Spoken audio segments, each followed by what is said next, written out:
या बातमीपत्राचे प्रायोजक आहे श्री निखिल पोटाबत्ती यांच्या व्यवस्थापनाखाली सुरू असलेला कुंडल फंक्शन हॉलच डॉक्टर श्वेता होले पाटील यांचे Vaishnavi skin care and laser clinic, doctor Suryaprakash Rajesh Kothe यांचं Kothe's gastro liver care and GI endoscopy centre. मित्रांनो, आज बॉबी सिनेमाला 53 वर्ष झाली। त्याच्या निर्मितीची अपरिचित ही दुसरी बाजू, कर्जबाजारी राज कपूर आणि बॉबी सिनेमा। मेरा नाम जोकर आपटला, आतापर्यंतची कमाई, बायकोचे दागिने, आरके स्टुडिओ गहाण ठेवून धाडकन पडला। 1970 मधील घटना, त्यात आरके फिल्मचा कल आज और कल तो पण चालला नाही। कर्जबाजारी राज कपूरला कर्ज फेडण्याची चिंता लागून राहिली। वेळेत फिटलं नाही तर सगळं विकून टाकावं लागणार होतं। अक्षरशः कफल्लक होण्याची स्थिती। त्यात लोक म्हणू लागले राज कपूर दिग्दर्शन भूल गया है। हे तर खूपच क्लेशदायक होतं। आता एक कर्ज फेडण्यासाठी पुन्हा नवीन चित्रपट बनवायचा, पण तोही चालला नाही तर सगळं विकून कुटुंबासह रस्त्यावरच येण्याची वेळ। आर्थिक संकट दूर करणं महत्वाचं होतं, स्वतःची इमेज सांभाळणं ही नंतरची गोष्ट। राज कपूरची कर्जबाजारी अवस्था ही चित्रपट सृष्टीतील मंडळी चर्चेचा विषय ठरली होती। एखाद्यानं रामराम ठोकला असता चित्रपट सृष्टीला, पण चित्रपट हा राज कपूरचा श्वास होता। त्यानं नवीन चित्रपट काढायचं ठरवलं। सुपरस्टार झालेल्या राजेश खन्नाला घेतलं तर चित्रपट चालेल असं त्याला वाटलं, पण राजेश खन्ना 5 लाख रुपये मानधन घ्यायचा। फक्त एका नायकासाठी एवढे मानधन कर्जबाजारी झालेला राज कपूर देऊ शकत नव्हता। अर्थात राजेश खन्नासाठी राज कपूर हे दैवत होते। त्यानं विनामोबदला काम करायची तयारी दाखवली, पण स्वाभिमानी राज कपूरला हे योग्य वाटेना। अगदी नवीन कलाकार घेऊन त्यानं चित्रपट काढायचं ठरवलं। किशोरावस्थेत पदार्पण केलेल्या एका मुलाची व मुलीची प्रेमकथा हा विषय। चालला तर ठीक, नाही चालला तर कर्जाचा डोंगर पर्वत होणार। त्यासाठी अतिशय कमी खर्चात हा चित्रपट बनवायचा होता। राज कपूरचा चित्रपट म्हणजे भव्य दिव्य सेटिंग, त्यानं त्यास पूर्ण फाटा दिला। हिरो घेतला आपला चिरंजीव ऋषी, वय वर्ष 18। हिरोईन घेतली एकदम नवीन डिंपल कपाडिया, वय वर्ष 16।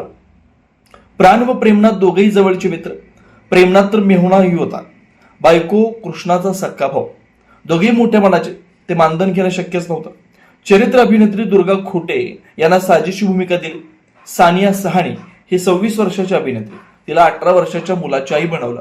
ती या भूमिकेसाठी तयार नव्हती, पण राज कपूरसाठी पांढरे केस करायला तयार झाली। शंकर जयकिशन ही नेहमीचे संगीतकार, पण त्या काळात लता मंगेशकर यांनी काही कारणास्तव त्यांच्याकडे गायचं बंद केलं होतं। लताचा आवाज आपल्या चित्रपटात हवाच हा राज कपूरचा आग्रह, कारण लता यांचं एकही गाणं मेरा नाम जोकर मध्ये नव्हतं, यामुळे चित्रपट पडला अशी राज कपूरची भावना। लताची गाणी असतील तरच आपला सिनेमा हिट ठरतो, यावर त्याची श्रद्धा। मग संगीतकार बदलले, लक्ष्मीकांत प्यारेलाल यांना आणलं। त्यांच्या दृष्टीनं राज कपूरच्या सिनेमाला संगीत द्यायची संधी मिळाली, हाच खूप आनंदाचा क्षण होता। आता गायक पण नवीन हवे होते, कारण बजेट। जुने कोणतेही गायक वापरायचे नाही तसं राज कपूरनं लक्ष्मीकांत प्यारेलाल यांना बजावलेलं होतं। नवीन नायक, नवीन आवाज। शैलेंद्र सिंग हा पुण्याच्या फिल्म इन्स्टिट्यूटमध्ये अभिनयाचं शिक्षण घेत होता, वय वर्ष 19। त्याला गायनाची आवड होती, पण त्याला व्हायचं होतं अभिनेता। त्याचे वडील व्ही शांताराम यांचे सहाय्यक। राज कपूर नवीन आवाजाच्या शोधात आहेत हे समजल्यावर ते मुलाला घेऊन राज कपूरकडे गेले।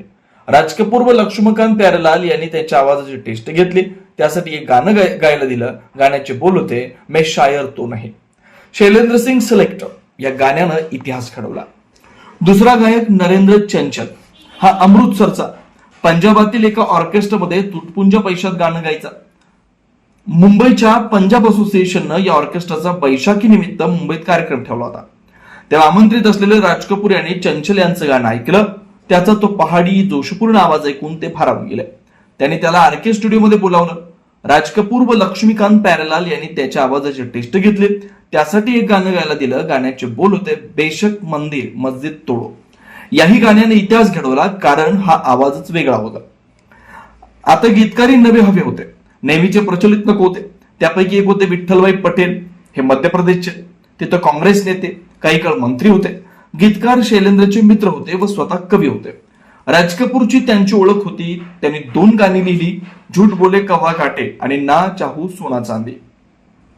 दुसरे गीतकार इंद्रजित सिंग तुलसी, जास्ती करून देशभक्तीपर गीत लिहिणारे। सरकारने यांना राजकवी हा किताब दिला होता। त्यांनी गाणं लिहिलं बेशक मंदिर मस्जिद तोडो। हे गाणं आणि चंचलचा आवाज लोकांना खूप आवडलं। मग इतर गाणी आनंद बक्षी यांनी लिहिली। वसंत साठे काँग्रेसचे नेते, राज कपूरचे जवळचे मित्र, त्यांनी पटकथा लिहिली. सोबत कथाकार के अब्बास होते. प्रेम चोप्रा मित्रच, त्याला घेतलं. त्याला चित्रपटात एकच वाक्य, my name is Bond, James Bond. या धर्तीवर प्रेम नाम है मेरा, प्रेम चोपडा. राज कपूरसाठी तूही तयार झाला. नंतर हे वाक्यच प्रेम चोप्राची ओळख बनले. एवढा हा डायलॉग गाजला, त्याला पाहून थिएटरमध्ये लोक शिट्ट्या मारत.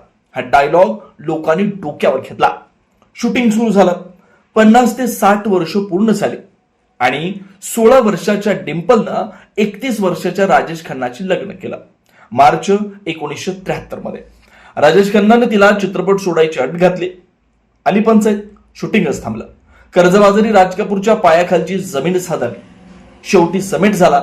हा तुझा पहिला व शेवटचा चित्रपट या अटीवर राजेश खन्नानं डिम्पलला परवानगी दिली. तोपर्यंत स्विमिंग टँकवरचं डिम्पलचं पोस्टर चर्चेचा विषय झाला होता. अक्सर कोई लडका या गाण्याच्या शूटिंगच्या वेळेस डिम्पल गरोदर होती. यातील अभिनयाबद्दल तिला सर्वोत्कृष्ट अभिनेत्रीचा पुरस्कार मिळाला. इतक्या लहान वयात हा पुरस्कार घेणारी ती पहिली अभिनेत्री ठरली.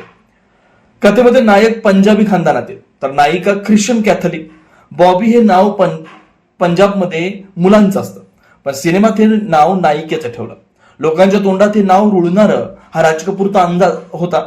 तेच नाव चित्रपटाला द्यायचं ठरलं आणि अंदाज खरा ठरला.